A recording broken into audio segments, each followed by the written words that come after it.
এটা হচ্ছে আমাদের হেড মিস্ত্রি। হেড মিস্ত্রি দেখা যাচ্ছে না? হ্যাঁ, এবার দেখা যাচ্ছে। হেড মিস্ত্রি এটা। এই আর মাংস কষা হচ্ছে, সব রান্না হয়ে গেছে, কিন্তু কাজে যেতে আর ভিডিও করা হয়নি। এটা আমাদের মেন হেল্পার হচ্ছে এটা। জিতে পারছিস তো? হ্যাঁ, এইসব। হ্যাঁ, এই হচ্ছে।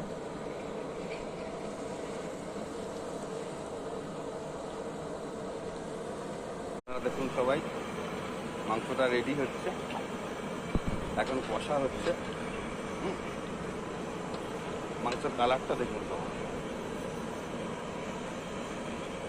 এটা 140 জনা রান্না হচ্ছে। আপনারা শুধু মাংসের কালারটা দেখুন, আশা করি সবার ভালো লাগবে।